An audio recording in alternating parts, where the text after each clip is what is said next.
Congo actuellement traverse une série d'attaques perpétrées par les M23. Déjà, bravo à l'armée congolaise, bravo aux habitants du Congo, bravo à ces femmes, bravo à ces hommes qui, de jour et de nuit, combattent pour sa jeunesse. Le Congo traverse actuellement des périodes difficiles.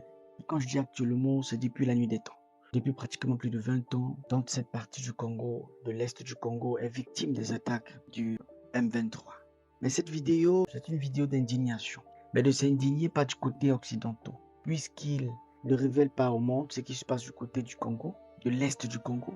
Et puis je vois des frères africains qui se plaignent du fait que Canal Plus ne les pas.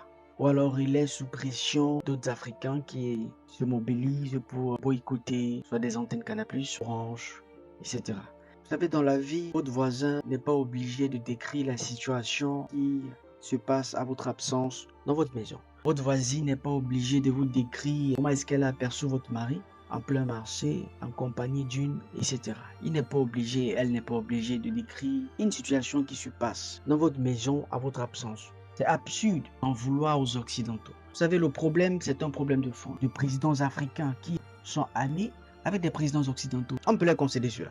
Mais ce que je veux dire, c'est que ces présidents n'ont pas pour but de révéler ce qui se passe du côté de l'Est du Congo, où sont récoltés du cobalt pour nos écrans, plasma, téléphones, pour iPhone, pour Samsung, pour nos batteries. Ils sont complices, il faut le noter cela. Pourquoi? Parce que les chaînes africains, par exemple, du côté, c'est passé la CAN 2023, je pense la 43e édition de la CAN. Cette CAN qui a captivé plus d'une centaine de millions de vues, aurait dû être exploité d'une autre façon de faire ce que j'appelle la propagande de ce qui se passe du côté de l'Est du Congo, afin que des gens puissent se mobiliser. Parce que si vous saisissez un jeune Africain, vous lui posez la question, qu'est-ce qui se passe du côté du Congo? Il ne vous le dira pas concrètement ce qui se passe du côté du Congo. C'est une honte. Je m'indigne par rapport à nos dirigeants africains qui ne mobilisent pas la chaîne télévision nationale. Je m'indigne par rapport à ces influenceurs, en parenthèse, à ces opérateurs économiques qui ne prennent pas des jours pour décrire ce qui se passe du côté du Congo. Il y a de cela plus de 20 ans.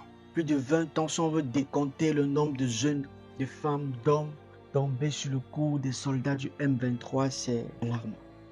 J'interpelle ici les populations, les influenceurs. J'interpelle ici les autorités marocaines, algériennes, tanzaniennes. Je salue l'armée tanzanienne qui est au chevet de l'armée congolaise, mais ça ne suffit pas. Et arrêtez de pleurnicher du fait que l'Occident ne vont-ils pas, ne propulse pas ce qui se passe dans cette partie du monde. L'Occident n'est pas obligé de le faire. Nous avons nos propres moyens, nous avons nos propres problèmes. Cherchons à les résoudre entre nous. J'ai une pensée en mémoire de tous les soldats, de tous les civils, hommes, femmes, enfants, de toute cette jeunesse qui est embastillée sous les bombardements du M23. Vivement que la paix soit, vivement que le Seigneur, le grand Dieu, le souverain Dieu, le Dieu de paix, puisse vous donner la paix au Congo.